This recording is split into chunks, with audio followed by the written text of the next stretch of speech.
Oman প্রবাসী বাহার ভাইয়ের পরিবার মুহূর্তের মতো ধ্বংস হয়ে গেল। যখন পানির মধ্যে গাড়িটা পড়ার পর অনেকক্ষণ ধরে গাড়িটা বাড়তেছিল।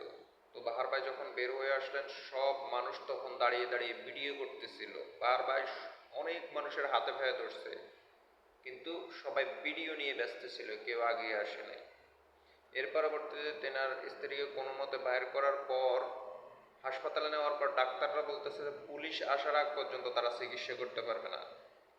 তখনও ডাক্তারকে হাতে পায়ে ধরছে বাহার ভাই, কিন্তু ডাক্তাররা বলতেছে পারবে না।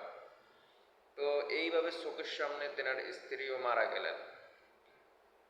তো এই সিস্টেমগুলোকে ডেভেলপ করতে হবে। এই সিস্টেমগুলো নোংরা সিস্টেম।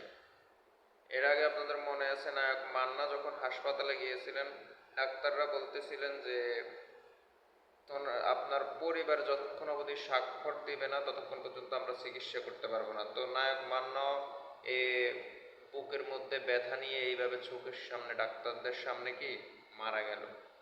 তো এই সিস্টেমগুলোকে কিভাবে ডেভেলপ করা যায়, এই সিস্টেমগুলোকে কিভাবে ভালো করা যায়, সেটা নিয়ে আপনাদেরকেও ভাবতে হবে, আমাদেরকেও ভাবতে হবে। কারণ আজকে বাহার বাড়ির অবস্থা হয়েছে, মান্না সাহেবের এই অবস্থা হয়েছে, হয়তো কালকে আপনারও হতে পারে, আমারও হতে পারে। সো এই সিস্টেমগুলো নিয়ে আপনাদেরকেও ভাবতে হবে, আমাদেরকেও ভাবতে হবে, সরকারকেও ভাবতে হবে কিভাবে এই সিস্টেমটা ঠিক করা যায়, কিভাবে এই সিস্টেমকে ডেভেলপ করা যায়। সবাই সুস্থ থাকবেন, ভালো থাকবেন। আসসালামু আলাইকুম।